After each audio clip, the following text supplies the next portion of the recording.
አብዛኛው የአረቡ አመለካከት ከግብጽ ኮፒ የሚደረግ ነበር። ባንዳ መሆን ግን በጣም ይከብዳል። ጤነኝነትም አይደለም ባይዘው የባህር በር አያስፈልገንም የሚል ሰው ካለ ጤነኛ አይደለም። አንደኛ ኢትዮጵያን የአረብም የሙስሊምም ጠላት አድርጎ ይመሳል ነገር አለ። የፈለገ ነገር ቢደርስበት ሀገሩንና ፖለቲከኛውን ሀገሩንና መሪውን እንኳን ሳይቀር መለየት መቻል አለበት። keep your enemy close ይላሉ ማለት ጠላትም ቢሆን ራስ ጋር ቀረብ አድርገው ለምን ምን እንደሚሰራ ማየት ትችላለህ። ዝም ብሎ ግን በደፈናው ኢትዮጵያ ወደ ባህር በር መምጣት የለባትም የሚል እሳቤ ካለው ግን ድንቁርና ሌላ ምንም ትርጉም የለውም። አላማቸው አልቲሜት ጎላቸው እየተበጣበጥክ እንድትቆይ ነው። አንድ ሕፃን ልጅ ግብጽ ሀገር ሲወለድ ጀምሮ ወይም ሆድ ውስጥ እያለ ጀምሮ የሚሰማው ሽሩሩ የሚሰማው እንጉርጉሮ ከናይል ጋር ግንኙነት አለው። በጣም ይገርም ማለት ነው። አረብኛን ቋንቋ ከሃይማኖት ጋር ማያያዝ ከዚህ በፊት ጎድቶናል በጣም። ግዕዝን እኔ ሀብት ነው ብዬ ነው ማምነው እኮ የአረብኛ ተርጓሚ ነው እንጂ ሃይማኖት ምን ያውቃል ነው ኡስታዝ የምትሉት ምናምን ይልሃል አንዱ ይመጣና። ስለዚህ ሁሌ የተተረጎመ ነገር እንከን አይጠፋውም። ስለዚህ ከመሰረቱ ማወቅን የመሰለ ነገር የለም። በጣም ከባድ ጥያቄ ነው።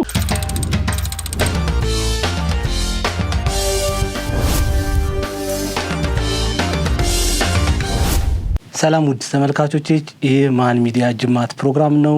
በዛሬው እንግዳ ላይ አንድ ውድ እንግዳ ይዤ ቀርብ ያለው ከዚህ እንግዳ ጋር ጥሩ ቆይታ የምናደርግ ይሆናል። እንግዲህ ራሱን ያስተዋውቅና ቀጥታ ወደ ፕሮግራማችን የምናልፍ ይሆናል። እንግዲህ ለተመልካቾች እስቲ ራስን ግለጽልኝ። ኡስታዝ ጀማል በሽር ባላለው የኪንግስ ኦፍ አባይ ሚዲያ መስራችና አስተዳዳሪ ነኝ። አሁን ቤት መግዛት ተችሏል። አዲሱ ፕላቲኒየም ብሎካችን ላይ 35% እውነተኛ ቅናሽ ለ15 ውድ የማል ሚዲያ ቤተሰቦች እንዲሁም አንድ ቤት ሲገዙ አንድ ቤት በነፃ የሚያገኙበት እድልም ተመቻችቷል። 60% ከወለድ ነፃ የባንክ ብድር በረጅም ዓመት የክፍያ አማራጭ ፓኖራሚክ ቪው ማለትም በአራቱም አቅጣጫ ማራኪ የተፈጥሮና የከተማ እይታ ለእያንዳንዱ ቤቶች ፕራይቬት ሊፍት የተገጠመላቸው የልጆች መጫወቻና የስፖርት ማዘውተሪያ፣ የመዋኛ ገንዳ፣ ጂምናዚየምና ቤተ መጻሕፍት፣ ፓርኪንግና የኤሌክትሪክ ቻርጅ መሙያን ጨምሮ ሌሎች ሁሉን አቀፍ መዝናኛዎችን በነፃ በመዲናችን አዲስ አበባ በነፋሻማዋ ለቡ መብራት እጅግ ማራኪና ቅንጡ በሆነው የመኖሪያ መንደራችን ውስጥ በ5% ቅድመ ክፍያ ብቻ የቤት ባለቤት ይሁኑ። ለበለጠ መረጃ በ0907 888883 ወይም በ0944 419190 ይደውሉ። በመጀመሪያ አክብረህ ስለመጣ አላህ ያክብርህ። ሌላ ምንም ነገር የለም። ኢትዮጵያ ያው ሰው ባስፈለጋት ወቅት ሰው ሆነ፣ ከሰውም በላይ ሰው ሆነ ተገኝተሃል። ተከፍሎክ ሳይሆን ለሀገር ከፍለህ እንደታገልክ ነው እኔ የሚሰማኝ። የሺህ ዓመታት ቁጭት የሆነው አባይ በሚገደብ ወቅት ወይም ጉባ በሚያድርበት ወቅት አንተ ከግብፃውያን ጋር እልህ ተያይዘ ብዙ ነገሮች ለኢትዮጵያ ማህበረሰብ ከፍተኛ የግብፅን ተንኮል ሴራ እንድናውቅ ረድተህናልና የእልፍ ዘመናት እንግዲህ ስብራታችን ሲጠገን በየሙያቸው ካገለገሉ ሰዎች መካከል አንደኛው አንተ ነህ። ይሄኛውም ትውልድ ስምህን ያነሳል፣ የሚቀጥለውም ትውልድ ደግሞ በጣም ስላንተ ብዙ ነገር ይላል ብዬ አስባለሁ። ከአንተ ጋር መቆየት በመቻሌ ደስታ ይሰማኛል። ከአንተ ብዙ እማራለሁ፣ ብዙ አተርፋለሁ። ተመልካቾቼም እርግጠኛ ነኝ አንተን ስለያዩ ደስተኛ ይሆናሉ ብዬ አስባለሁ። እና በዚሁ ቀለል ካለው ጥያቄ ብጀምርና ኡስታዝ ጀማል ማን ነው? የት ተወለደ? የት ተማረ? ወደ ሚዲያ ከመምጣቱ በፊት ምን ይሰራ ነበረ? እኔ ኳስ ሜዳ አካባቢ ነው ተወልጄ ያደግኩት፣ እዚሁ አዲስ አበባ ውስጥ። የአዲስ አበባ ነዋሪዎች በተለይም ደግሞ ኳስ ሜዳ አካባቢ የነበረውን የህይወት ቅርጽ ሁሉንም አለፌበት ነው የመጣሁት። በጣም ጨዋታ የሚበዛበት፣ በጣም ደግሞ እንደዛው ሃይማኖታዊ ትግበራዎችም የሚበዛበት፣ ምክንያቱም አካባቢው በመስጊድም በቤተክርስቲያንም በቄስ ትምህርት ቤትም በኢስላሚክ ደግሞ የቁርአን ትምህርት ቤቶች በዚህ አይነት መልኩ በጣም ያሸበረቀ አካባቢ ነው። ስለዚህ ሁሉንም መሆን ይችላል አንድ ሰው እዛ አካባቢ ሲያድግ። ሌላው ትልቁ ነገር አብሮነትን በደንብ የሚያስተምር አካባቢ ነው ብዬ አስባለሁ። ምክንያቱም በዘር በጎሳ በመሳሰሉት ወይም ሌላው ቀርቶ በሃይማኖት የተለያዩ ሰዎችም በጣም በልዩ ተግባቦት አብረው የሚኖሩበት የሚጫወቱበት ሰርጋቸው ለቅሷቸው ሁሉ ነገር በጋራ በጣም በሚያምር አይነት መልኩ በመተባበር መልኩ እስካሁን ድረስ በነገራችን ላይ ምክንያቱም በቅርቡም አንዳንድ አጋጣሚዎች ላይ እሄዳለሁ ምክንያቱም እስካሁን ድረስ ቤተሰቦቼ እዛ ስለሚኖሩ ማለት ነውና በዚህ አይነቱ እንግዲህ እንትን ውስጥ ነው ያለፍኩት። ትምህርት ቤት ግን ተጽዕኖ ነበረው ምክንያቱም በሀገራችን ውስጥ የሚስዮናውያን ወይም ደግሞ በግል ፈቃደኝነት አንዳንዴ ከትምህርት ቤቱ ካሪኩለሙ ውጪ ልክ በግዕዝ በመሳሰሉት እንዳለ ሁሉ እንደገና በአረብኛ ልክ እንደ ሰንበት ትምህርት ቤት አይነቶች ምናምን በአረብኛ ደግሞ ትምህርት የሚሰጡ ትምህርት ቤቶች አሉ። ልክ እንደ አወሊያ አባድር ምናምን የሚባሉ እነዚህ ትምህርት ቤቶች የኛን አይነት ሰዎች ከመፍጠር አኳያ ትልቅ ተጽዕኖ ስላላቸው እኔ በደንብ ቢደገፉ ቢበረታቱ በጣም ጥሩ ነው ላለው። ምክንያቱም እኔ ራሱ የገባሁት በእጣ ነው። እንደዚህ አይነት ትምህርት ቤቶች በጣም ሬር ከመሆናቸው የተነሳ በጣም ትንሽ ከመሆናቸው የተነሳ እና በጣም በእጣ ወይም ደግሞ አንዳንዶቹ ደግሞ ክፍያቸው ከኖርማል ወይም ሬጉላር ከሆነው ትንሽ ከፍ ያለ ስለሚሆን ያንን አፎርድ የሚያደርጉ የሚችሉ ሰዎች ብቻ ናቸው የሚገቡትና እነሱም ደግሞ በጣት ከአንድ እጅ ጣት ያነሱ ናቸው። አሁን እንዳልኩት ነው አወሊያ አባድር በፊት በጣም እንግዲህ እኔ በደንብ አልደረስኩበትም ወይም በደንብ አላቀውም ዑመር ሰመተር የሚባል ነበር። ከዛ ውጪ ጃሊያል የመንያዊዎች ለራሳቸው ዜጋዎች ሲሉ የመሰረቱት ትንሽ ነገር ግን ከዛ በኋላ ሌሎች ሰዎች የሚገቡበት ትምህርት ቤት አለ። አሁን ግን ኦሬዲ ኦልሞስት የለም ማለት ይቻላል። ገና ሰርቫይቭ ለማድረግ አንድ ቦታ ላይ ሙከራ ያደረጉ እንደሆነ ሰምቻለሁ። አባድር ለምሳሌ እኔ ተማርኩበት 7 እና 8 ኦሬዲ ተዘግቷል። እንግዲህ እስከ 8 የነበረውን ራሱ 7 እና 8 ከዘጋ ወደ ታች ወረድክ ማለት ነውና መሆን የነበረበት ወደ ሃይ ስኩል ቀጥሎም ወደ ዩኒቨርሲቲ ማደግ ነበረበት እንደነዚህ አይነት እንትኖች። ስለዚህ እነዚህ አይነት ትምህርት ቤቶች ተጽዕኖ አላቸው። ኢቭን የሃይማኖታዊ እንትኖች ራሱ የቁርአን ቤቱ ምናምን መስጊድ ላይ የሚሰጡት የሃይማኖት ትምህርቶች ራሱ አረብኛን በደንብ በማስረጽ ረገድ ትልቅ ግብአቶች ናቸው። ከዛ የሚፈለገው ነገር ምንድነው? ልክ አሁን እኛ የመጣንበት ሌቭል ወደ ለምሳሌ እንትኑ የምንድነው ስሙ የሃይማኖትም ይሁን ወይም ደግሞ የፖለቲካ የመሳሰሉት ጉዳይ ከሌሎች ጋር ባለው ግንኙነት እንዴት ኢትዮጵያን እናስተዋውቅ፣ እንዴት ሌሎች ኢትዮጵያን ያዩዋታል የሚለውን መነጽር የምናይበት ደረጃ ደግሞ ለመድረስ በጋራ የምንወያይባቸው መድረኮች እንደ ኢንስቲትዩሽን ደግሞ ሪሰርች የምንሰራበት ምን ይላሉ ምን እንበላቸው የሚለውን ነገር በደንብ የሚያደራጅ የሆነ ማዕከል ያስፈልገናል። በዛ ደረጃ እንድናድግ እመኛለሁ። እዚህ ላይ ወደ ሚዲያ ከመምጣት በፊት ምን ትሰራ እንደነበር ብትነግረኝ ደስ ይለኛል። ከዛ አያይዞ ግን እነዚህ ትምህርት ቤቶች አስፈላጊ ናቸው እንዳልከው፣ ምክንያቱም እናንተን የሰሯችሁ እናንተ ደግሞ ሰው ባስፈለጋት ጊዜ ኢትዮጵያ እንደዚህ አይነት ነገር እንድታደርጉ የረዳችሁ እነዛ ትምህርት ቤቶች ናቸው። ማደግ ሲገባቸው አላደጉም። ግን ችግሩ ምንድን ነው? እኔ ከዚህ ውጪ እንግዲህ በትምህርቴ ከሃይ ስኩል በኋላ የቀጠልኩት ሃይማኖታዊ ትምህርት ነው። መዲና ኢስላሚክ ዩኒቨርሲቲ ውስጥ በሳውዲ አካባቢ ነው የተማርኩት። እዛ ቋንቋውንም እንደገና የሃይማኖቱንም ጉዳይ ነው የተማርኩት። ስለዚህ ከዛ በኋላም ወደ አዲስ አበባ ተመልሼ አዲስ አበባ ውስጥ እንደዛው ከስነ ቋንቋ ፊሎሎጂ የሚባል ትምህርት ጋር ነው የተያያዘን የተማርኩት በሁለተኛ ዲግሪ። ስለዚህ እንደነዚህ አይነት ነገሮች ያው ሊያሰራኝ የሚችለው ነገር በአብዛኛው አንደኛ ኮሌጅ ውስጥ ማስተማር ነው። ስለዚህ አስተምር ነበር። ከዛ ውጪ ደግሞ ሃይማኖታዊ ነገር ስለሆነ የተማርኩት ከሃይማኖቱ ጋር የተያያዙ የተለያዩ ማዕከላትን ማገልገል ነበር ስራዬ። መስጊዶች እንደዚሁም የሃይማኖት ተቋማትን ማለት ነው ከኢስላሚክ ጉዳይ ጋር በተያያዘ። ግን እንግዲህ በድንገት ይህንን የአረቦቹን ትርክት በደንብ አጉልቶ የሚያሳይ ውይይት ወንድሜ መሐመድ አልዓሩሲ በተለያዩ ሚዲያዎች ላይ ያደርግ ነበርና ከዛ ውስጥ አንዱ ሲደርሰኝ ለኔ ትልቅ የሆነ የደወል ምልክት ነው የሆነው። ምክንያቱም በዛ በሃይማኖቱ ጉዳይ ላይ ብዙ የሚያስተምሩ ሰዎች አሉ። ግን እቺን ፓርት በተለይ የሀገራችን አንደኛ የድህነት ምንጭ የሆኑ የሀገራችን ያለመረጋጋት ምንጭ የሆኑ የሀገራችን ብዙ ወጣቱ ምኑ አሁን ላይ ለሚደርስበት የስደት የመሳሰሉት ምክንያት የሆኑ ነገሮችን በጣም ጠለቅ ብለህ ስታየው ኮሩ ዋናው ነገር ድህነት ነው። ይህን ድህነት ደግሞ ያመጣው ነገር ምንድነው ሲባል አንዳንድ ጊዜ የራሳችንም ችግር ሊኖር ይችላል። ካለን የስልጣኔ ካለን የአስተምህሮት ካለን ራሱ የደረስንበት የሆነ ንቃተ ህሊና ምናምን ችግር አለ። ግን በጣም ግን ትልቁን ፓርት የሚይዘው ግን ከፍተኛ የሆነ ብልሹ የሆነ የፖለቲካና የሪሶርስ ላይ ፉክክር አለ። ከዛ አንፃር ግብጾች ከቻሉ በአካል እንደ ጉንደትና ጉራ ጦርነት በ1875 እና በ1876 ያንን ደግሞ ተሸንፈው ስለወጡና በዛ ውሃውን መቆጣጠር እንደማይችሉ እርግጠኛ ሲሆኑ ሁለተኛው ስትራቴጂያቸው የሆነው እኛን ውስጥ ለውስጥ የተረጋጋን እንዳንሆን ማድረግ ነው።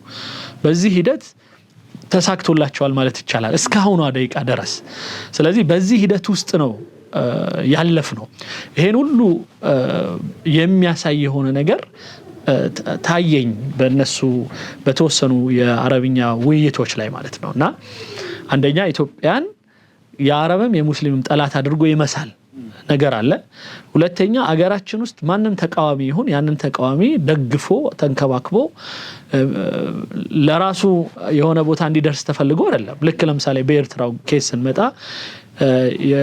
የኤርትራ ተገንጣዩን አገልግለው ሰጥተውት ካስገነጠሉት በኋላ ግን አልጠቀሙትም፣ አልረዱትም። እነሱ አላማቸው አልቲሜት ጎላቸው እየተበጣበጥክ እንድትቆይ ነው፣ እንድትገነጠል ነው፣ እንድትበጣጠስ ነው፣ እንዳትሰራ ነው እና የተሻለ ቦታ እንዳትደርስ ነው። ይህንን በማድረግ ረገድ በደንብ ሄደውበታል፣ ይሄዱበታል ወደፊትም። ስለዚህ ይሄ ሲታየኝ እኔ ራሴን ቢያንስ አንድ አገሩ እንደሚወድ ሰው ከጊዜው ላይ በቃ ይችን ፓርት ወስዶ በደንብ አድምቶ ይሄን ጉዳይ አንደኛ ለህብረተሰቡ ከማሳወቅ አኳያ የውጭ ለምን ሴራ ሰለባ ሆነን ለምን እንቀጥላለን የሚለውን ነገር፣ ሁለተኛ ነገር ደግሞ በሪሶርሳችን ባለን የውሃ ሀብታችን ቢያንስ ተጠቅመን አሁን የደረስንበት ሰሞኑን የምትሰማው ነገር አለ። የመን አካባቢ ለምሳሌ ወንድሞች የመን ስታየው አንደኛ በኢኮኖሚ በተለይ አሁን ላይ ወደ ኋላ በጣም የመለሱት ሀገር ነው። ምንም የሌለበት ሀገር ነው በአሁኑ ሰዓት። በፊት እንኳን ትንሽ አንዳንድ ስራዎችም ሊኖሩ ይችላሉ ብሎ አንድ ሰው ሊሄድ ይችላል። ግን አሁን ላይ ግን አንደኛ ጦርነት ውስጥ በጣም እየማቀቀች ያለች ሀገር፣ ለራሷ እንኳን መሆን ያልቻለች ሀገር። በጣም እንግዲህ ይህን ያህል ቁጥር በጣም ብዙ የሆነ ቁጥር ከኢትዮጵያውያን እዛ ሄደዋል። አንዳንዶች እንደሚጠቅሱት አሁን ላይ ራሱ ለማባረር እያዘጋጇቸውና እየታገሏቸው ያሉት ቁጥራቸው እስከ 50 ሺህ ሊደርስ ይችላል ይባላል። ይሄ በአንድ አካባቢ ብቻ ነው እንግዲህ። ስለዚህ ወደ የመን፣ ወደ ደቡብ ሱዳን፣ ወደ ሱዳን የሄደውን ህብረተሰብ እንግዲህ ስታስበው ይሄ ትንሹ ነው፣ ሊስት ነው። ከዛ ውጪ ግን ወደ ሳውዲ ምን ያህል ቁጥር ሄደዋል? ከዛ ውጪ ወደ ሌላው ወደ ደቡብ አፍሪካ ሄዳለሁ ብሎ መንገድ ላይ ስንቱ ነው የሚሞተው? ወደ አውሮፓ ሄዳለሁ ብሎ ስንቱ ነው የሽፍታ ራት የሚሆነው ወይም የባህር ራት የሚሆነው? እንደዚህ አይነቱን ነገር ስታስበው ሌላው ቀርቶ አገራችን ላይ ያሉ አንዳንድ ኮንፍሊክቶች ወይም ችግሮች የሚቀጣጠሉትም የበለጠ የሚያብቡት የተወሰኑ ሰዎች ከገንዘብ ጋር በተያያዘ ሊያካብቱት የሚፈልጉት ነገር አለ።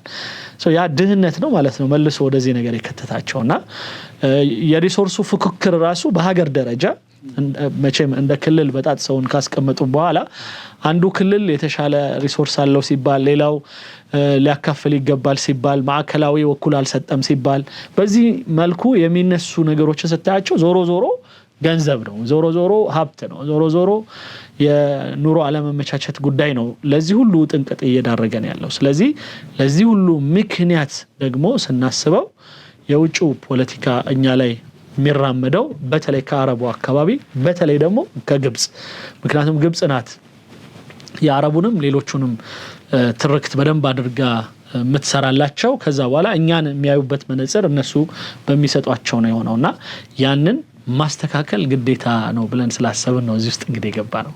በጣም ደስ ይላል። ማለት ለግብጽ የነበረኝ እሳቤ አሁን ያንተ ሚዲያ መከታተል ከጀመርኩ በኋላ ያለኝ ሐሳቤ እኩል አይደለም። ግብፃውያን ምን ያህል ኢትዮጵያን ለመጉዳት ከጥንት ጀምሮ የሄዱበት ርቀቶችን በደንብ ለማወቅ ችለናል። ታላቅ የምስራች በ4 ሚሊዮን 400 ሺህ ብር በአጠቃላይ ክፍያ የቤት ባለቤት የሆኑ ሜሪት ፕሮፐርቲስ በሪል ስቴት ዘርፍ እንዲሁም በኮንስትራክሽን 2 አስርት ዓመታትን ያስቆጠረው ድርጅታችን አሁን ደግሞ ሰፊ ሙያዊ ክህሎት ተላብሶ የፖስቴንሽን ኮንስትራክሽን ቴክኖሎጂ ተጠቅሞ በውባ ፒያሳ ዘመናዊ መኖሪያ አፓርትመንት ቤቶችን በተመጣጣኝ ዋጋ አቅርበንሎታል። አራዳ ፓርክና ወዳጅነት ፓርክ ከፊትና በስተጀርባ ያደመቁት የውብ መንደራችን 2 ቤዝመንት ያለው እስከ 4ኛ ወለል ደረጃውን የጠበቀ ሞል እንዲሁም ባልተለመደ መልኩ 5ኛና 6ኛ ተጨማሪ የመኪና ማቆሚያ ሆኖ ያገለግላል። ለደንበኞች ጥራትና ምቾት የሚተጋው ድርጅታችን ሜሪትስ ፕሮፐርቲ በዚህ መንደር መዋኛ ገንዳ፣ ጂምናዚየም፣ ደረጃውን የጠበቁ ሰፋፊ ሊፍቶች፣ ምቹና በቂ የመኪና ማቆሚያ ቦታዎች፣ ዘመናዊ የደረቅ ቆሻሻ ማስወገጃ፣ አውቶማቲክ ጄኔሬተር የተገጠመለት የከርሰ ምድር ውሃና ለተለያዩ አገልግሎቶች የሚውሉ ሰገነት አካቷል። ከባለ 1 እስከ ባለ 3 መኝታ ቤቶችን በ10% ቅድመ ክፍያ ከ441 ሺህ ብር ጀምሮ የቤት ባለቤት ይሆኑ። እንዲሁም 70% ለሚከፍሉ ደንበኞቻችን 30% ልዩ የማስታወቂያ ቅናሽ ይዘንሎት መጥተናል። ታዲያ ይህ ቅናሽ የሚቆየው ለ10 ተከታታይ ቀናት ስለሆነ በ0941 44 7879 ላይ ይደውሉ። ከአረብ ሊግ ጋር ተያይዞ አንድ ጥያቄ ባነሳል እዚህ ጋር ድንገት የመጣልኝ ጥያቄ ነው። ግን ኢትዮጵያ አሁን አምባሳደር ዲና ሙፍቲም እንደተናገሩት የአረብ ሊግ አባል ለመሆን ጥያቄ እየጠየቀች ነው። የአረብ ሊግ አባል መሆን ለኢትዮጵያ ምን አይነት ጥቅም ያመጣላታል? አሁን ካለው ይሄ ዲፕሎማሲያዊ ሂደት አንጻር ኢትዮጵያ ምን አይነት ውጤት ልታገኝበት ትችላለች? መጀመሪያ አረብ ሊግ ውስጥ ያሉ አካሎች በሁለት ነው የሚከፈሉት። አንደኛው ቋሚ የአረብ ሊግ አባላት አሉ፣ ሌሎች ደግሞ ታዛቢዎች አሉ።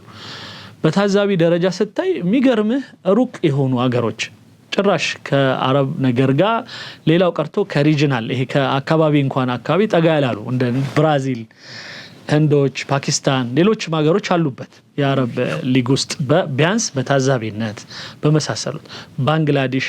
እነዚህ ለምንድን ነው ይሄን የፈለጉት ብለህ ስትጠይቅ እዚህ ውስጥ የነሱ ኢንተረስትን ሊከበር የሚችልበት የተለያዩ ድጋፎች ካሉም ድጋፍ የሚያገኙበት፣ ምክንያቱም ይሄ እንደ ድርጅት የዓለም አቀፍ ጉዳይ ላይ ያሳስበኛል፣ በዓለም አቀፍ ጉዳይ ላይ የሚወሰኑ ጉዳዮች ላይ አስተያየት ልሰጥ ነው ብሎ ነው የተቀመጠው። ይሄ ድርጅት እንደ ድርጅት እኔ ጠንካራ ነው ብዬ አላምንም። ምክንያቱም ኢራቅ፣ ሱሪያ፣ የመን፣ ፍልስጤን ጨምሮ እነሱ ለደረሱበት ነገር ለምሳሌ ችግር ለመሳሰሉት ሲደርስላቸው አይተን አናውቅም።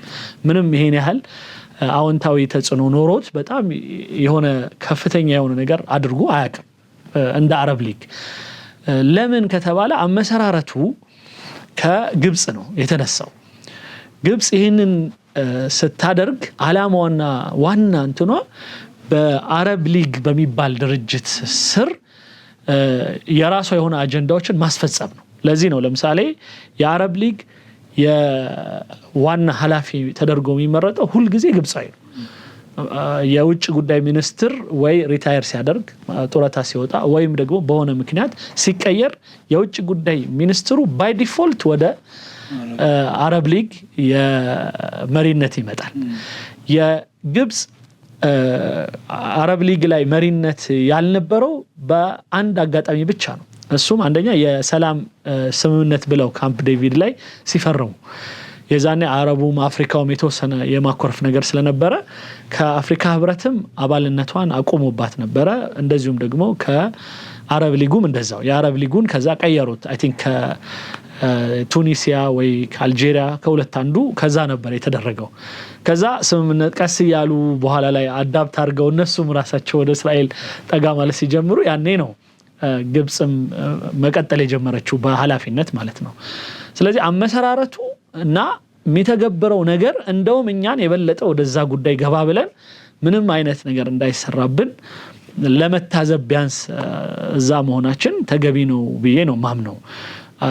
ምንድነው ይባለው አንዳንድ ኢቭን ሌላው ቀርቶ ጠላት እንኳን ቢሆን keep your enemy close ይላሉ ማለት ጠላትም ቢሆን ራስህ ጋር ቀረብ አድርገው ለምን ምን እንደሚሰራ ማየት ትችላለህ ስለዚህ ቢያንስ በእነሱ ባሉበት ታዛቢነት በተቀመጡበት ኢትዮጵያ ላይ ሊዶለት አይችልም ቢያንስ በጣም ከፍተኛ የሆኑ አልባሌ ነገሮች ሊወሰን አይችልም ወይም የኢትዮጵያ ሐሳብ ቢያንስ ይደመጣል እዛ ቦታ ላይ ስለዚህ ከዚህ አንግል እኔ መኖራችን አይጎዳም ባይነኝ ያን ያህል በጣም ይጠቅማል ወይ እሱ ላይ ራሱ ድርጅቱ አካሄዱን አሰራሩን ደረጃጀቱን ካላስተካከለ ያ ነገር ይሄን ያህል ኢትዮጵያ ላይ ትልቅ ተጽዕኖ ያለው ነገር ያመጣል ብዬ አላስብም ግን ወደፊት ይሄ ድርጅት አይታወቅም የተለያዩ እንትኖች እየመጡ አስተሳሰቦች እየመጡ ልክ አሁን እንዳልኩት አብዛኛው የአረቡ አመለካከት ከግብጽ ኮፒ የሚደረግ ነበር አሁን ግን በአንጻራዊ ልዩነቶች ያያየን ነው ግብጾች በተለያዩ ምክንያቶች ሚስሊድ እንዳረጓቸው ማይሆን አቅጣጫ ሲያስይዟቸው እንደነበረ የነቁ ነው ሌላው ግብጾች ከሌሎቹ ዓለም መሰልጠን በፊት እነሱ በጣም በቅኝ ግዛቶች በጣም የታሹ ስለነበረ ብዙዎችን አረቦች ተቆጣጥሯቸው ነበር ማለት ይቻላል በምህንድስና ስም እየገቡ በዶክተርነት ስም እየገቡ በሚዲያ ራሱ ጥንካሬ እስካሁንም ድረስ ሚዲያዎቻቸውን ሞኒተር የሚያደርጉት እነሱ ናቸው ለምን ቀድመው ተምረዋል ቀድመው ሰልጥነዋል ከዛ አንድ ኮመን ደግሞ ግብጻውያንና ሳውዲያውያን ወይም ኢማራትና ኳታርና የሚያገናኛቸው ነገር ቋንቋ የሚባል ነገር ማንኛውም አንድ የሳውዲ ለምሳሌ ኢንቨስተር አንድ የሆነ ሰውን ለማሰራት ቢፈልግ በቋንቋም በሆነ ደረጃ ደግሞ በባህል የሚግባባውን በሃይማኖትም የሚቀርበውን ሰው ማምጣት ይሻለዋል ስለዚህ ከፓኪስታን ከባንግላዴሽ ወይ ከኢትዮጵያ ምናምን የሆነ ሰው አምጥቶ በቋንቋም በምንም በካልቸርም የማይግባባው ሰው ከማምጣት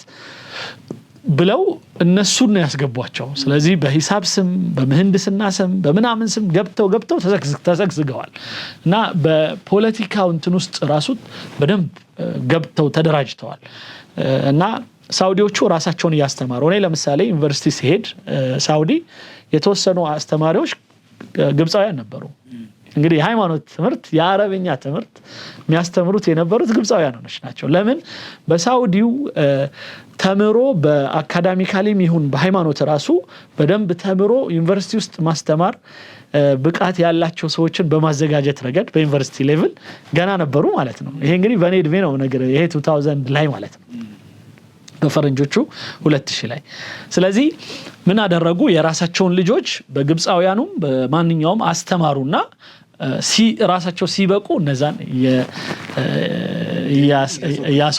ያስወገዱ የራሳቸውን ሰው መተካት ጀመሩ ስለዚህ በሁሉም ነገር እንደዛው ነው ፖለቲካውም ላይ ግን አሁን ድረስ ያልተተኩ በጣም እንትኖች አሉ ሌላው እነዚህ የሚተኩት ራሱ በእነሱ ተጽዕኖ ስር ነው ያለፉት እስከዛሬ ድረስ አንድ አስተማሪ የነበረ ከሆነ ምንድነው ሲያስተምረው የነበረው ስትል የግብጽን ትርክት ነው ሲያስተምረው የነበረው ግብጾች ስለ ኢትዮጵያ የሚያስቡትን ነገር ደግሞ ያየነው ነው የሰማነው ነው ስለዚህ ያንን ነው ያሳያቸው ያደጉት ስለዚህ ማንኛውም አረብ ብዙ ጊዜ ከግብጽ ጋር በጣም የመነካካት ነገር ስለሚኖረው የታሸበት የእውቀት እንትንም ሁኔታም እንደዛ ነው የሚሆነው ስለዚህ በጽሁፍም እነሱ ይበልጣሉ በጣም ብዙ ጽፈዋል በመጽሐፍ ደረጃ ይሄ ሃይማኖታዊ ሳቢዎችን ራሱ ከአሁኑ ካለው ዓለማዊ ነገር ጋር በደንብ ያሹ ኢቭን ፖለቲክስ ራሱ በተለያዩ መልኩ በጽሁፎች ምናምን ይሰሩላቸው እነሱ ናቸው ድርጅቶች ሲሰሩ ድርጅቱ መሰራረቱ ምኑ እንዳለ ማኔጅመንቱን እነሱ ናቸው የሚሰሩት እስካሁንም ድረስ አልተላቀቁም በጣም ይሰራሉ ስለዚህ ይሄንን ነው ማለት ነው የምትታገለው አረብ ሊግ ውስጥ ስትገባ በእነሱ ትርክት የታሸ የሆነውን አካባቢ ያንተንም ትርክት ቢያንስ ማሳየት ትችላለህ ኖ ይሄ የሚባለው ልክ አይደለም ማለት ትችላለህ እንደገና ስለኔ የተረዳችሁት ልክ አይደለም ብለ ራስንም ለማስረዳት እድል ታገኛለህ ስለዚህ የአረብ ሊግ መሆን ጥቅሙ ይሄ ነው ቀደም አንድ ጥያቄ ዘልየብህ ነበር ለምንድን ነው ለምሳሌ የኛ አጠቃላይ ከአረቡም ጋር ያለን ግንኙነት ይሁን የአረብኛ ቋንቋ ጋር ያለን ግንኙነት የመሳሰለው ለምን ተዳከመ እነዚህ ትምህርት ቤቶችም የዛ ውጤት ስለሆኑ ማለት ለምን ከተባለ ከጥንት ጀምሮ ለምሳሌ ግዕዝን ስናስብ የክርስትና ሃይማኖት ጋር ምናምን ቀኖናው ጋር ምናምን ይያያዛል በቃ ባይ ዲፎልት ትክክልም ነው አረብኛም ስናየው ከእስልምና ጋር ይያያዛል ግን ከእስልምና ባሻገር ግን ከግዕዙም ትንሽ በተለየ መልኩ አረብኛው ላይ በጣም ብዙ ደግሞ ሚሊዮኖች 100 ሚሊዮኖች አረብኛውን ለመግባቢያነት ደግሞ ይጠቀሙታል። ምክንያቱም የሀገራቸው ቋንቋ ስለሆነ በዚህ እንግዲህ በአረብኛ ብቻ የሚግባቡና የሚነጋገሩ ጎረቤቶች ካሉት ውስጥ አንዱ ሱዳን ናት። ሱዳን አረብኛ ቋንቋ ሌላ ቋንቋ የላቸውም። የአረብኛ ሆኖ አንዳንድ ትንሽ ለወጥ ያለ ምናምን ይኖራቸዋል ሀገርኛ ቋንቋ፣ ግን ሜን ቋንቋቸው ግን አረብኛ ነው። ሳውዲ፣ ኢማራት፣ ቱኒሲያ፣ አፍሪካ ውስጥ ብቻ አልጄሪያ በጣም ትልልቅ የሆነ እንትን ናይጄሪያ ውስጥ ራሱ በጣም ብዙ ቁጥር ሙስሊሞች ስላሉ የአረብኛ ትምህርት በጣም የተስፋፋም ከመሆኑ አንፃር በጣም አረብኛ ይችላሉ ብዙዎች ማለት ነው። ስለዚህ ሴኔጋልን ብትወስድ ሁሉም በደንብ አረብኛ የሚማሩ ከሃይማኖት አንግል ማለት ነው፣ በዛውም አረብኛ በደንብ የሚግባቡ ሰዎች አሉ ማለት ነው። ስለዚህ እንደነዚህ አይነት ሰዎችን ሁሉ ኮንታክት ኮሙኒኬት ለማድረግ ቋንቋ በጣም ወሳኝ ነው። ስለዚህ እኛ ሀገር ግን ያ ነገር ያልሆነበት ምክንያት አረብኛን ከሃይማኖት ጋር አያያዝ ነውና በተለይ ሀገሩን የሚመሩት አንዳንድ ጊዜ የነበሩት መሪዎች አረብኛን ካስፋፋን እስልምናን እንደማስፋፋት ይቆጠርብናል ብለው ስለሚፈሩ አረብኛን የመገደብ ነገር ነበር። ስለዚህ አሁን ነው እንግዲህ አረብኛን ቢያንስ እንደ ቋንቋ ብናየው የሚለው ነገር እየመጣ ያለው። ስለዚህ ምን ያህል ደግሞ እንደሚጠቅም ማየት ነው። እንኳን እሱ አይደለም ለምን የሃይማኖት ቋንቋ አይሆንም? ሀገርህን የሚጠቅም ከሆነ ለሀገርህ የሆነ ነገር የሚያበረክት ከሆነ ተምረኸው ሀገርህን መጥቀም የምትችልበት ሁኔታ ቢኖር ጥሩ ነው። ሃይማኖት ውስጥ ግን የመግባት ያለ መግባት መብት ይሆናል ማለት ነው ከዛ በኋላ እንጂ አረብኛን ቋንቋ ከሃይማኖት ጋር ማያያዝ ከዚህ በፊት ጎድቶናል በጣም እና ቋንቋዎችን በቋንቋነት ብቻ ማየት የሃይማኖት የአረብኛ ቋንቋን ስንማር ለሃይማኖት የምንማርበት አስተምሮት የተለየ ነው። ባይዘወይ እንደ ቋንቋ ደግሞ ስትማረው የተለየ ነው። ለመግባቢያ ስትማረው ማለት ነው። ውሃ ጠጣ በበሶ በላ እንደምንለው አይነት ማለት ነው። እንደሱ የምንማርበት ወይ አለ። ስለዚህ ሁሉንም ቋንቋ በዚህ አግባብ ካመጣኸው ከዛ በሙሉ ፈቃደኝነት ላይ የተመሰረተ ከሆነ ምንም ችግር አይሆንም ብዬ ነው ማሰበው። ይጠቅማል እንጂ አይጎዳንም። በአሁኑ ሰዓት ለምሳሌ አሜሪካ የሰለጠነች ሀገር ናት። በዓለም አንደኛ ናት ትባላለች በፓወር አይደለ? ሁሉ ይሄ እውነታ ነው። ግን የአረብኛ 24 ሰዓት አልሁራ የሚባል ፕሮግራም አላቸው። ልጆቻችን ትምህርት ቤት ሲገቡ ኢቭን ከሚድል ስኩል ወይም ከዛም በፊት ቋንቋ መርጠው እንዲማሩ ይደረጋል። ስለዚህ አረብኛ ይመረጥ አረብኛ ይማራል፣ ቻይንኛ የሚመርጥ ቻይንኛ ይማራል፣ አማርኛ የሚመርጥ አማርኛ ይማራል። ኢቭን በአካዳሚክ ስኩል ላይ አንድ ህፃን ልጅ እስከ 7 ቋንቋ የመያዝ ካፓሲቲ ያለው ብለው ስለሚያምኑ የፈለገውን ቋንቋ መርጦ በዛ ሃይ ስኩል ጨርሶ እስኪወጣ ድረስ የተለያዩ ቋንቋዎችን መማር ይችላል ማለት ነው። ስለዚህ ይህንን ሲስተም እኛም ጋር መምጣት እንችላለን። ሎካል የሆኑ ቋንቋዎችንም አንዱ ሁሌ ለዘረኝነት ለመሳሰሉት ምናምን ከሚያያቸው በዛም አንግል ከሚያያቸው ለምንድነው እኔ ኦሮምኛ ማልማረው? ለምንድነው ትግርኛ ማልማረው? ለምንድነው ሲዳማኛ ማልማረው? ተመድቤ እዛ ሰሰራ እኮ ከነዛ ጋር መግባባት የምችለው በእነሱ ቋንቋ ነው አይደል? ስለዚህ ቋንቋን ከመግባቢያነት የዘለለ ሌላው ደግሞ ለሀገርም ሆነ ለሌላ ነገር ጥቅም ለማምጫ ከመሆን የዘለለ ነገር ባናስብበትና በቋንቋ ላይ ያለን አቋም አስተካክለን መሄድ ብንችል ጥሩ ይመስለኛል። ከዛ ውስጥ ግን በጣም ደግሞ ትልቅ ትኩረት መሰጠት አለበት ምለው አረብኛው ነው። ለምን ቢባል አሁን ካልኩት አኳያ በናይል የውሃ ጉዳይ የአባይ ጉዳይ ተሳስረናል ከግብጽና ከሱዳን ጋር ላንላቀቅ። ስለዚህ ከነሱ ጋር በተቻለ መጠን ዲፕሎማሲውንም የፖለቲካውንም የምኑም ነገሮች በደንብ ከመያዝ አንፃር የነሱን ስነልቦናም ከማወቅ አንፃር እና በዛው በስነልቦናቸው ገብተን ለማሸነፍ በዲፕሎማሲም ሆነ በሌላው የነሱን እንትኖች የነሱን ጽሁፎች የነሱን እሳቤዎች የነሱን ንግግሮች መስማት የሚያስችል ደረጃ አረብኛ ላይ ስራ መሰራት አለበት ብዬ አምናለሁኝ። እንደዛው ከስራ ማኳያ አሁን እኛ ኤሌክትሪክ ማመረትን ቱሪዝምም አደረግን አሳ ምርት ወይ እርሻ ውስጥም ገባን ምናምን አሁንም የመጀመሪያው ተጠቃሚ ብዙ ቁጥር ያለው ማህበረሰብ አካባቢያችን ያለው የአረብኛ ተናጋሪው ነው። ስለዚህ ንግዱ ላይ በቋንቋው ያናገርከው ስትሸጥና ስትገዛ የተለየ ነው። በቱሪዝሙ ስራ ላይ አንድ አረብ እዚህ ሀገር መጥቶ ቱር ጋይዱ እንኳን አረብኛ ሲችልና ሳይችል ልዩነት አለው። ስለዚህ በሁሉም ሳይድ ተጠቃሚዎች ነን እኛ። ቋንቋችንን እዚህ ያለውን በተለይ በአረብኛ ያለንን አሁን ለምሳሌ በቱሪዝም ደረጃ በቅርቡ ቱሪዝም ያወጣው መረጃ ከዚህ በፊት ታይቶ የማይታወቅ መልኩ ሳውዲዎች ወደ ኢትዮጵያ እየመጡ ነው። ስለዚህ እነሱን ለመያዝ አረብኛ በደንብ የሚችሉ በየቱሪስት መስህብ ማዕከላቱ በሙሉ በደንብ በአረብኛ የኢትዮጵያን ነገር በደንብ የሚገልጹ ሰዎች ያስፈልጉናል። እንደው ስለ ቋንቋ ካነሳን አይቀር ባለፈው ያንተም ፕሮግራም እያየው ስለ ግዕዝ ቋንቋ የተወሰነ ነገር ስትል ሰምቻለሁ እና እኔም ማምንበት የራሴ እምነት አለ። ምንድነው የሃይማኖት ቋንቋ አለ ብዬ አላምንም። ቢኮዝ የግብጽ ኦርቶዶክስ ቤተክርስቲያን ኮፕቲኳ ራሱ ቅዳሴዋን በአረብኛ ታደርጋለች። ያ ማለት ያው ቀደም ያልከው ነገሮች ሁሉ እንዳሉ ሆኖ ማለት ነው። ይሄ እኛ ሀገር ላይ ከሃይማኖት ጋር እያያያዝን ነገሮችን ወደዚህ ወደዛ መጎተት ያለው ነገር አለና እንደው ምንድነው መሰራት ያለበት? ትምህርት ሚኒስቴር በራሱ መስራት ያለበት ነገር የሃይማኖት አባቶችም በተመለከተ አሁን ጥቂት ሰዎች ጋር ነው እንደዚህ አይነት ግንዛቤ ያለው። ይሄ ምንድነው አረብኛው ጋር ቀደም አሁን ለምሳሌ አረብኛን ለቋንቋ ተግባር ለፖለቲካ ጉዳይ ለምናም ስትማረው ራሱን የቻለ እንትኖች አሉ፣ ቮካብላሪዎች አሉ። ቋንቋው ራሱ ቃሉ ለምሳሌ እኔ የምፈልገው ለንግድ ነው ብለህ ስትማር የንግድ እንትኖች አሉ፣ የንግድ ቋንቋዎች አሉ፣ ቃላቶች አሉ። እዛ ላይ ትኩረት የሰጠ እና ከዛ መሰረታዊ የሆኑ መግባቢያዎች ስትገናኝ እንደምን ዋልክ ደህና ነህ ወይ የመሳሰሉት አይነት ቃላቶችን የምትለዋወጥበት የሆኑ እንትኖች አሉ ማለት ነው። ስለዚህ በዛ አግባብ ማድረግ ነው ትክክለኛው። አረብኛውም ላይ እንደዛው እኔ የምፈልገው ለምንድን ነው ዲፕሎማሲው ነው። እኔ ለምሳሌ የተማርኩት በሃይማኖቱ ነው አይደለ? ከሃይማኖቱ ጋር የተያያዙ ነው በደንብ የተማርኩት። ግን በዛው ከዛ በተለይ አረብ ሀገር ደግሞ ሄጄ ከመማር አንፃር በዛውም ደግሞ ከማንም ሰው ጋር ለመግባባት ደግሞ በመታወራበት ወቅት የመግባቢያውንም ተርሞች በደንብ ትለምደዋለህ። ከዛ በተጨማሪ ግን ልክ የዚህ አሁን የግብፁን ትርክት ከማወቅ ለነሱ መልስ ከመስጠት ምናምን አኳያ ግን እንደገና አዳፕት ላደርገው የሚገቡ ቃላቶች ነበሩ። ለምሳሌ በህይወቴ የጸጥታ ምክር ቤት ብዬ አላውቅም። ስለዚህ የጸጥታው ምክር ቤት አረቦች እንዴት ነው የሚሉት? መጅሊስ አልአምን። መጅሊስ የሚለውን ዝም ብዬ ድሮ ቢሆን መተረጉመው መቀመጫ ማለት ነው ትርጉሙ።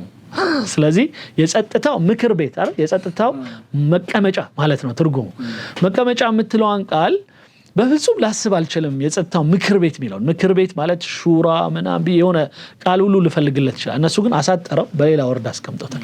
እነዚህ አይነቶቹን ቃላቶች በስልጠና ወይም ደግሞ ብዙ ከመስማት ነው የምታገኛቸው።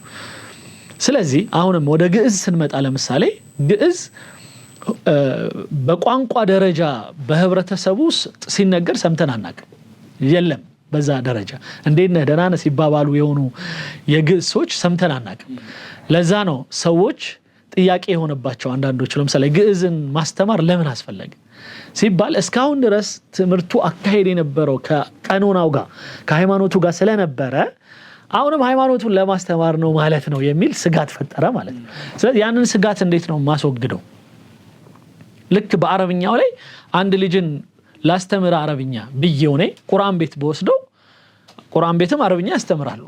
ግን በቁርአን ወርዶች ባስተምረውና ቢስሚላሂር ረህማኒር ረሂም ያልኩኝ የቁርአን ቃላቶች እያስተማርኩ ባስተምረው የሆነ ክርስቲያን ሰው ኮምፎርታብል አይሆንም፣ ደስ አይለውም።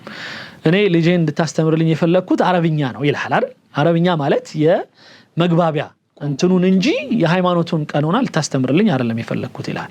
ልክ እንደዛው ግዕዙ ላይም የዛች አይነት እንትን ይፈልጋል፣ እርማት ይፈልጋል። ምክንያቱም ሃይማኖቱ በዚህ ምንድነው ግዕዝ ቋንቋ ሲነገርም ያለው በሃይማኖት ጉዳይ ስለሆነ አይ ከዛ አውጥተነው እናስፋው እኔ በጣም እስማማለሁ፣ ደስ ይለኛል። ምክንያቱም ግዕዝን እኔ ሀብት ነው ብዬ ነው ማምነው። የኛ ሀገራችን ሀብት ነው፣ ትልቅ ሀብት ነው። ግን አንፎርቹኔትሊ አለመታደል ሆኖ ገድለነዋል ማለት ቋንቋነቱን በቃ በሃይማኖት ላይ ብቻ እንዲታሰር ተደርጓል። ስለዚህ ግዕዝ ተናጋሪ ሰው ላምጣ ካልክ ሁሌ ወይ ዲያቆን ነው ወይ ቀሲስ ነው ወይ ምናምን የሃይማኖት እንትን ውስጥ ያሉ ሰዎች ነው የምታገኘው። በተቃራኒው አረብኛ ላይ ግን ስትመጣ ምንም ከሃይማኖት ጋር ግንኙነት የሌለው እንደውም ክርስቲያን የሆነ ሰው አረብኛ ሊያወራ ይችላል ማለት ነው አይደል? ስለዚህ ተለየ ትንሽ ልዩነቱ ይሄ ነው። ስለዚህ እንዴት እናደርግ? መጀመሪያ እኔ ግዕዝ ላይ ስራ ቢሰራ ጥሩ ነው ብዬ አምናለሁ። ብዙ ሰዎች ቢጽፉ በደንብ ብዙ መጽሐፎች ቢጽፉ ከቋንቋ አኳያ በላ ማለት በግዕዝኛ ምንድነው? ጠጣ ማለት ወጣ ገባ ሰላም መባባል በግዕዝኛ ልክ አሁን ቢያንስ ለምሳሌ እኛ አሁን ትንሽ ለቀቅል አድርገውና ለምሳሌ አገራችን ውስጥ አንዳንዴ አሁን ኦሮምኛ በጣም ተናጋሪዎች ሲበዙ ጎረቤቶቻችን ምናምን ሁሉ ተናጋሪ ሲሆኑ በድንገት ምን ትለምዳለህ አካም የሚል ቃል አካም ጅርታ ፈያ ምናምን ብለህ ትንሽ ማውራት ይጀምራል። በጉራግኛውም እንደዛው እኔ ጉራጌ አይደለሁም ግን የጉራግኛ የተወሰኑ ቃላቶችን አውቃለሁኝ ቢያንስ የመግባቢያ ወሄም ነህ ምናምን ይባል ወይም ምን ይመሳሰሉት አድጪ እምጠብኝ ምናምን ሲሉ ትሰማለህ። በዛ ደረጃ አልተለመደም ግዕዝ። ስለዚህ እንዴት መጀመሪያ ህብረተሰቡ በቋንቋነት አዳፕት ያርገው የሚለው ስራ ይፈልጋል። ከሃይማኖት ቀኖናነት ወጥቶ ማለት ነው። አሁን አጠያቂ ሆኖ ለዛ ነው እኔ የተናገርኩት በግዕዝ ጉዳይ ላይ የተናገርኩት በሁለቱም አግባብ ነው። አንደኛ በሃይማኖቱ ራሱ ያሉ ሰዎች ይሄም የሃይማኖቱም እንዳይጠፋብን ቢይዙት ደስ ይለኛል። ምክንያቱም ሃይማኖቱ ላይ ዕውቀት ያላቸው ሰዎች በበዙ ቁጥር በእኔ እምነት ጥሩ ሰዎች ይበዛሉ ብዬ ስለማምን በክርስትናው በእስልምናው። ለምን ሃይማኖቶች ስረቅ አይሉም፣ ሃይማኖቶች ተሳደብ አይሉም፣ ሃይማኖቶች ግደል አይሉም። ስለዚህ ቢያንስ 10ቱ ትእዛዝን የሚያከብር ሰው እኔ እፈልጋለሁ። የፈለገ ይሁን ሃይማኖቱ እኔ ማመልከውን አይደለም የሚያመልከው ምንም ችግር የለብኝም። ግን ቢያንስ ሞራሊ የሚያገናኘን ነገር ግን አለ አይደለም? ያ ነገር እንዲበዛ እፈልጋለሁ። ስለዚህ ያ ሰው ነው ፖለቲካ ውስጥም ሲመጣ እኔን የሚጎዳኝ አይሆንም ኢንሻአላህ ብዬ አስባለሁ። ሙስሊሙም ጋር እንደዛው። ስለዚህ ክርስቲያኑ ሙስሊሞች ሃይማኖታቸውን በደም ሲይዙ ደስ ሊላቸው ይገባል። ክርስቲያኑም እንደዛው። ከዛ በኋላስ እኔ ነኝ የኔ መንገድ ነው የሚያጸድቀው ብሏል አይደል ክርስቲያኑ? ሙስሊሙም እንደዛው። ስለዚህ ወደዚህ የሚያጸድቀው መንገድ በጥሩ ስነ ምግባር ጥራው ይምጣ። እንኳን እሱ ንግድ ስንል እኔ ይሄን ማይክ አንተ እንድትወድልኝ ከፈለኩኝ ስለዚህ ማይክ ትገዛለህ አትገዛም ከፈለክ ምናምን እያልኩኝ እየሰደብኩ አይደለም መሸጥልህ። ማይኩን እንዴት አሪፍ እንደሆነ ጸባይን አሳምሬ አቀባበሌን አሳምሬ የት ጋር ነው የምትቀመጠው በኋላ አቀርብልህ ወይ ሻይ ምናምን ብለህ ነው ንግድ ላይ የምትሰራው። እንደዛው ሃይማኖቱንም ለሌሎች ለማቀበል ምንፈልግበት ወይ መስተካከል አለበት። አሁን ያለው በጣም የረብሻ አይነት አለ አይደል? ሰው ናግም ያረግ በጣም የሚረብሽ ትቀበላለህ አትቀበልም አይነት የማስገደድ አይነት የማጨናነቅ አይነት አካሄድ በፍጹም ተቀባይነት የለውም። ሃይማኖቱ ሁለቱም ሰዎችን በስነ ስርዓቱና አይምሯቸውን በደንብ በሚገዛ መልኩ ሁለት ነገሮችን ነው መጠቀም ያለ። አንድ ሞሽንም መጠቀም አለብህ። ኢሞሽናሊ ሰውየውን አንተን አክሰፕት እንዲያደርግህ መሆን አለበት መጀመሪያ። ለምሳሌ እኛ ሃይማኖታዊ እንትን ውስጥ ከምንማረው ነገር ውስጥ ነብዩ መሐመድ ሰለላሁ ዐለይሂ ወሰለም አምኖባቸው የገቡ ሰዎችን ዝም ብሎ ታሪኩን ስታይ አንዳንዱ መጥቼ ሳይው ፈገግታው ብቻ ገዛኝ የሚል ሰው አለ። ሁኔታው ንግድ ላይ ምናምን አብሬው እንትን በማይበት ወቅት በጣም ንጽህናው አስደሰተኝ የሚል አለ። ለምንድን ነው ሰዎችን በጥሩ ምግባራችን በጥሩ አፕሮቻችን ነው ሰውን ማምጣት የምንችለው? እንደዛው ወደ ርዕሴ ልምጣና የግዕዝ ቋንቋ ከሃይማኖቱ ጋር በቃ አታችድ ሆኗል። ከዛ ደግሞ ከማህበራዊ የሆነ መነጋገሪያነት ወጥቶ የሃይማኖቱ ሆኗል። ስለዚህ መጀመሪያ የሃይማኖቱም ነገር መጠበቅ ስላለበት የሃይማኖቱ ሰዎች ይጠብቁት ብዬ አምናለሁ። አንድ ሁለተኛው ምክንያቴ ምንድነው? በጣም ብዙ የሆኑ ታሪክና ሊትሬቸሮች ተጽፈዋል በግዕዝኛ የጥንት ማለት ልክ በአረብኛው ላይ በመንዙማ መልኩ ሌላው ቀርቶ ሳይንስ ተጽፈዋል። የሃይማኖት የኛ ሃይማኖት ሙስሊሞቹ በአረብኛ ሌላው ቀርቶ በአረብኛ ፊደል የተጠቀሙ አማርኛ ጽፈዋል። አማርኛን ከመጠበቅ አኳያ ራሱ አስተዋጽኦ አለው ማለት ነው። እኔ ፊሎሎጂ የሚባለው ዲፓርትመንት ስንማር አንዳንድ ወንድሞቻችን የያዙት እንደዚህ አይነቱን ፊልድ ነበርና በጣም ነው የገረመኝ።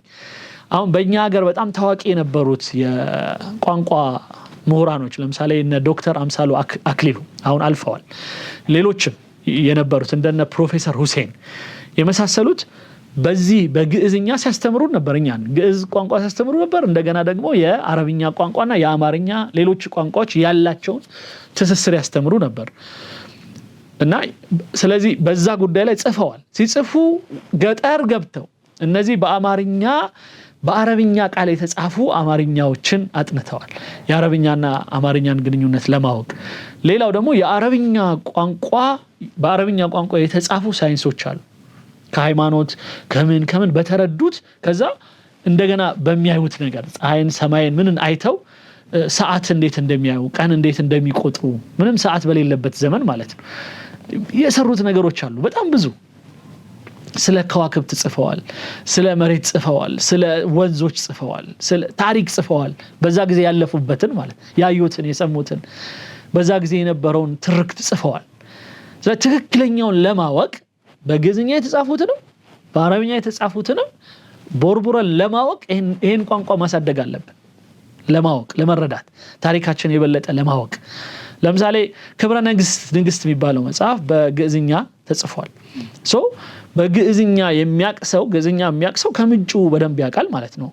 በአረብኛ የተጻፈም ከሆነ በአረብኛ በደንብ ከምንጩ ያውቃል ማለት ነው የተሻለ። ምክንያቱም ተርጓሚ ብዙ ጊዜ ሲተረጉመው የሆነ ነገር መሳቱ አይቀርም። ለዚህ እኮ ነው የተሻሻለ እያለን ሁል ጊዜ ኮፒዎች የሚበዙት። ሌላው ቀርቶ ቁርአንን ለምሳሌ ቅዱስ ቁርአንን የመጀመሪያ የተረጎሙት ሰዎች በጣም ፈርተው ቃል በቃል ተርጉሞት ምናምን አማርኛው ጠጥሮ አሁን ያለው ማህበረሰብ ማንበብ እስኪከብደው ድረስ በጣም ከብዷል። ስለዚህ ሌላው ሰው ይመጣና ያንን ትርጉም ራሱ አስፋፍቶ ይጽፈዋል ትንሽ። በዚህ ሂደት ውስጥ ግን ክፍተት ልታገኝ ይችላል። ይህችን ቃል አተረጓጓሟ ልክ አይደለችም። ምክንያቱም እሱ የተረዳበት አግባብ ልክ ላይሆን ስለሚችል ማለት ነው። ስለዚህ ሁሌ የተተረጎመ ነገር እንከን አይጠፋውም። ስለዚህ ከመሰረቱ ማወቅን የመሰለ ነገር የለም። ለምሳሌ እኔ በአረብኛ በጣም ማስተር አርጌ ቁርአኑን ሳነበውና አረብኛ ምንም ሳይገባኝ ወይም በስሱ ሆኖ ቁርአንን ሳነበው ለሃይማኖቱ ያለኝ አረዳድ አንድ አይደለም። ለዚህ ነው አንዳንድ እንደውም እንትኖች የእውነት የአረብኛ የምንድነው የቁርአን ለምሳሌ ወይም የሃይማኖቱ ምሁር የሚባለው መጀመሪያ የአረብኛ ቋንቋ ላይ ማስተር ያደረገ ሰው ነው ይላሉ። ለዛ ነው ከልጅነታችን ትናንሽ መጽሐፎችን ሰዋሰው ምናምን ያለባቸውን ነገር አስተምረውን ነው ከዛ በኋላ ወደ ቁርአኑ ትምህርት ጥልቀት ውስጥ የምንገባው። ለምን ቁርአኑን ስንረዳው በደንብ እንድንረዳው ማለት ነው። ስለዚህ ቋንቋ ማለት ኪ ነው፣ መክፈቻ ነው። አንዳንድ ሰው አለ ለምሳሌ ከሚገርመኝ በእኛ ኬዝ ስመጣ እሱ እኮ የአረብኛ ተርጓሚ ነው እንጂ የሃይማኖት ምን ያውቃልና ነው ኡስታዝ የምትሉት ምናምን ይልሃል አንዱ ይመጣና። ይሄ ማለት ነው ቁልፍ ሳይኖረው የሆነ ቤት የገባ ኡስታዝ አለው ማለት ነው። እሱ ተሳስቷል ማለት ነው። መጀመሪያ አረብኛ በደንብ ካልቻለ ኡስታዝ ሊሆን አይችልም። ሲጀመር በደንብ አረብኛ ቋንቋ የቻለ ኡስታዝና አንድ አረብኛ የማይችል ኡስታዝ ሁለቱ እኩል ሊሆኑ አይችሉም። ሰማይና ምድር ነው ልዩነታቸው። ምክንያቱም ቁርአኑ እንዴት ያውቀዋል፣ እንዴት ይረዳዋል። እንኳን አረብኛ የማይችል ተራ ኢትዮጵያዊ ወይ ምናምን ይቅርና አረብ ሆኖ ሰዋሰዋዊውን ይሄ ትልቅ ቮካብላሪ ያዘለውን ክላሲካል አረቢክ የሚባለውን የማያውቅ አረብ እኩል አይደለም። ምክንያቱም አሁን ለምሳሌ በቁርአኑ ቋንቋ በጣም ሪች ነው የአረብኛው ቋንቋ፣ ተአምራዊ ነው፣ በጣም የሚገርም ነው። ሰዋሰው አገባቡ ምኑ በጣም የሚገርም ነው። ስለዚህ ሌላው ቀርቶ በሃይማኖታችን ለፉክክር የቀረበ ነው የሚለው። በዛ ጊዜ በጣም የቋንቋ ፉክክር ነበረ በዘመኑ። ልክ እንደ በኢየሱስ ጊዜ በሰዎችን እየዳበሱ የሚያድኑ ምናምን ሰዎች ስለበዙ ኢየሱስን በዛ መልኩ አመጣው ይላል ጌታ። በሙሴ ጊዜ አስማተኞች በጣም የበዙበት ጊዜ ነው። ስለዚህ ሙሴ በዱላው አስማታቸውን የሚያጠፋ አድርጎ አመጣው። እንደዛው እንደየጊዜው በእኛ ጊዜ ይሄ ቁርአኑን ይዞ የመጣው ደግሞ በወቅቱ የነበረውን የአረብኛ ሊትሬቸር የቋንቋ ምጥቀት የበለጠ ሆኖ መጣ።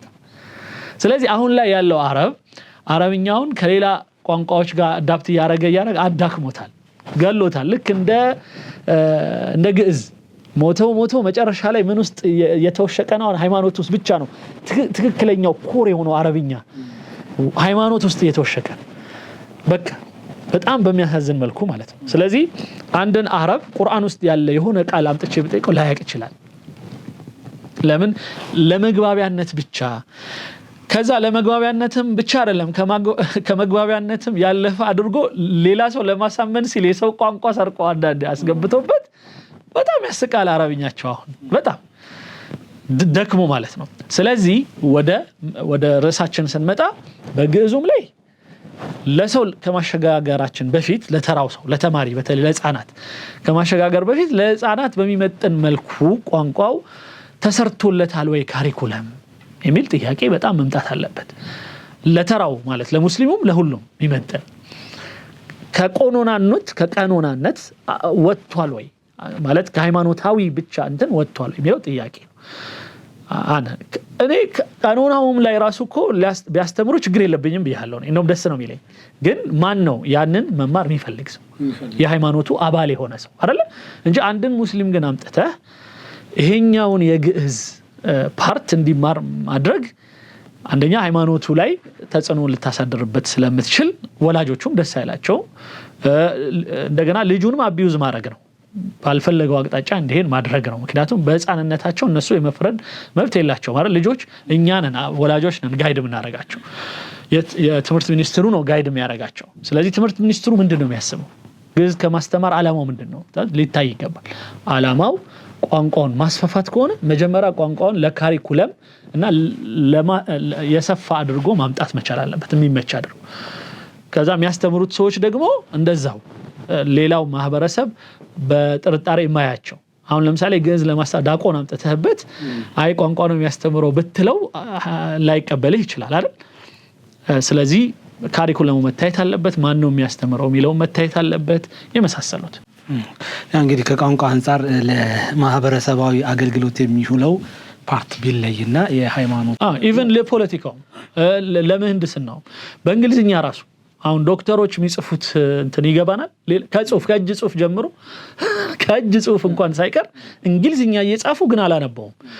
ቃላቶች የሚጽፉት ለእያንዳንዱ ሜዲሲን የሰጡት ስም፣ እነዚህ ነገሮች እኛ በእንግሊዝኛ በጣም ማስተር ያደረጉ ሰዎች ራሱ ላያውቁት ይችላሉ። ስለዚህ ለእያንዳንዱ ፐርፐዙ ቢታወቅ ጥሩ። እንግዲህ የሚሰሙን አካላት ይህንን በደንብ ይረዱታል ብለን እናስባለን።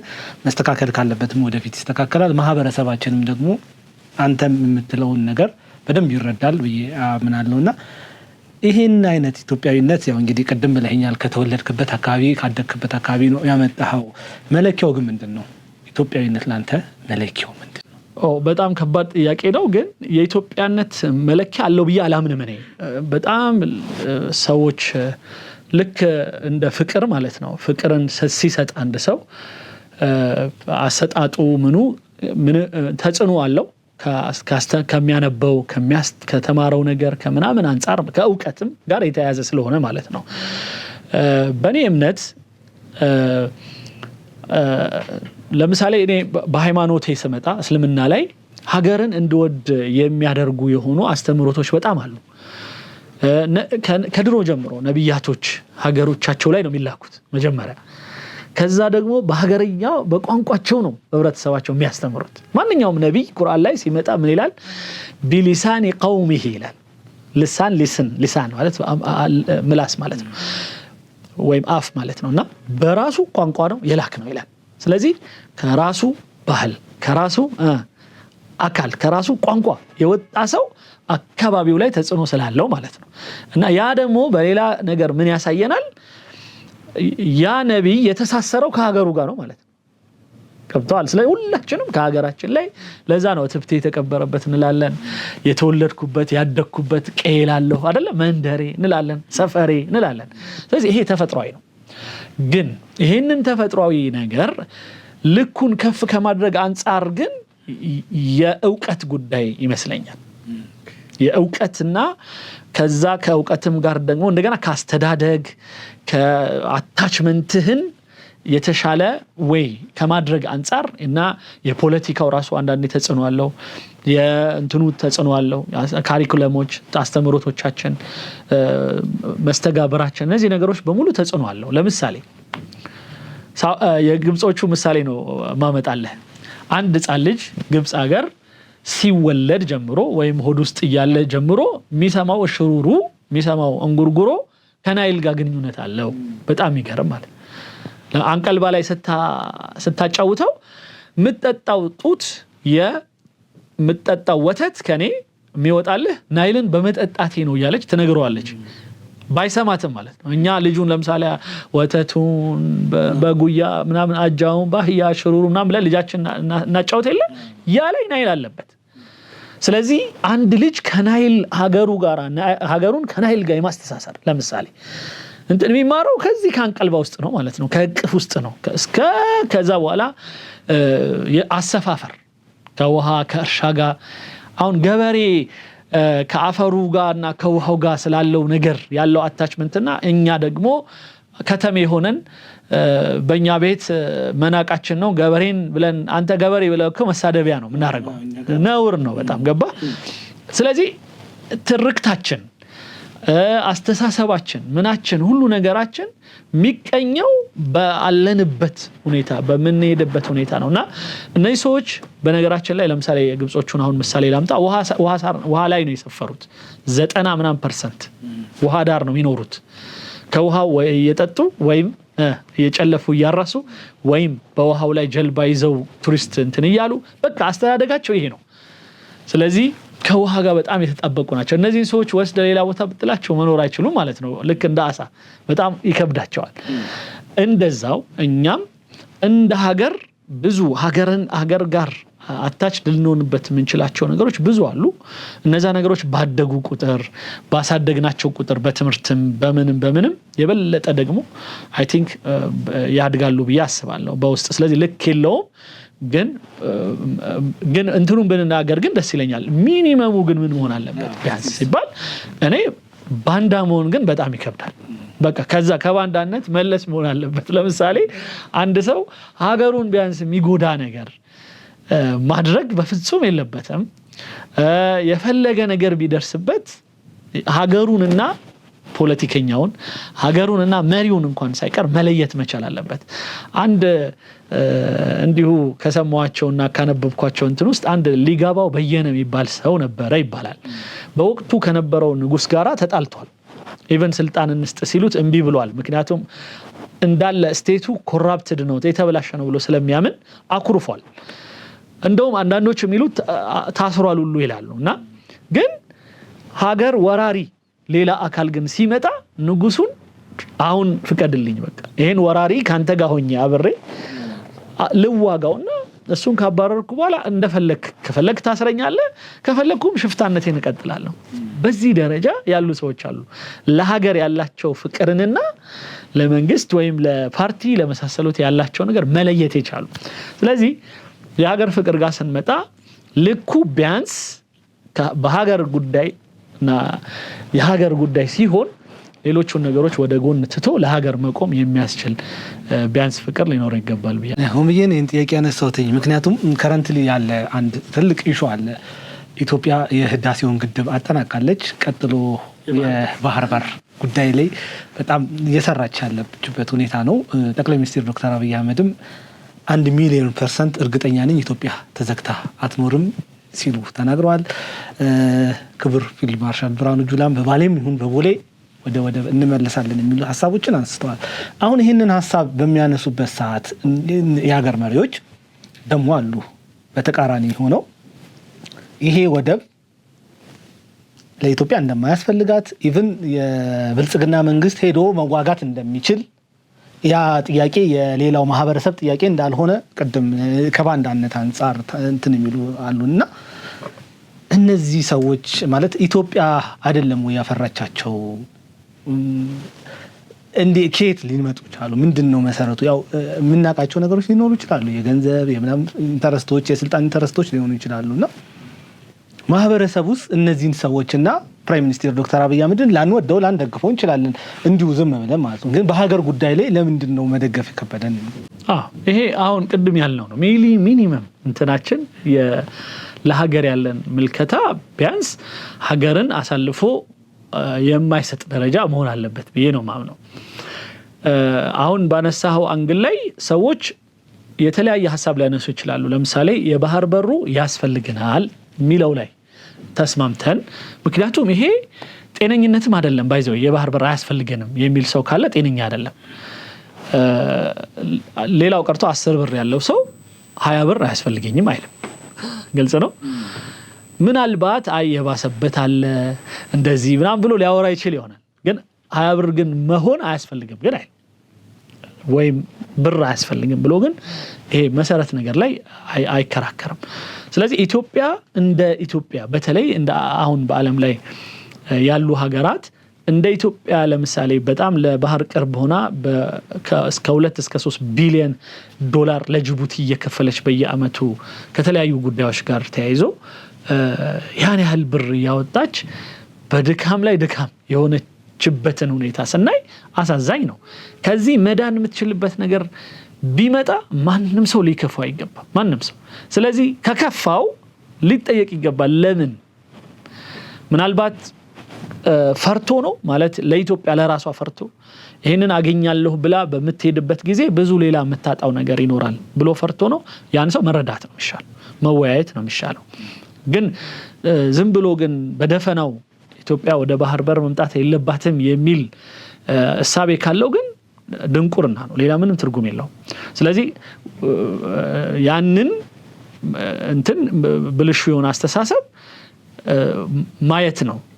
ቅድም ያነሳው ነገር ነው የሚሆነው፣ ወይ ገንዘብ ነው ወይ ደግሞ ተልእኮ አለው ወይ መሳሰሉ። ስለዚህ ይሄንን ሰው ከዛ አግባብ ነው የምትነጋገረው። ለምናልባት ይሄ ሰው አሁንም ከሌላ በኩል ብር ሲመጣለት እንደዚህ የሚሆን ከሆነ ከዚህ በኩልም ብር ሲመጣለት ሐሳቡን ነገ ይቀየራል ብለ ወይ ብር እስኪኖር ድረስ ተጠብቃለህ ማለት ነው እንጂ ለዚህ ሰው ምንም መልስ የለህም። የተሻለ ነገር ሰጥተህ ብቻ ነው የምትመልሰው። ገንዘብ ከሆነ ያታለለው፣ ስልጣን ከሆነ ያታለለው እንግዲህ ይሞክር። ስልጣን ዝም ብሎ ሊመጣ አይችልም፣ በጣም ጥረት ይጠይቃል። እኔ ግን በዚህ አስተሳሰብ ሌቭል ላይ ሆኖ ስልጣን ላይ ግን ይመጣል የሚል ሐሳቤ ግን የለኝም። ቢመጣም ማህበረሰቡን አይጠቅምም። ኢትዮጵያ ወደ ሌላ ሲጀመር አይመጣም። ምክንያቱም በዚህ ደረጃ ያለ አስተሳሰብ ስለ ፖለቲካ ያለው ግንዛቤ ምን እንደሆነ ያሳያል። እና በዚህ ደረጃ ደግሞ ይሄን የሚያክል ማህበረሰብ አታሎ ላይ ሊደርስ አይችልም። ገልብጦ ሊደርስ ይችላል፣ በጦር ምናምን ሊመጣ ይችላል። ስለዚህ ሌላ ጦረኛ እስኪመጣ ብቻ ይቆያል እንጂ ሌላ ምንም እንትን የለውም።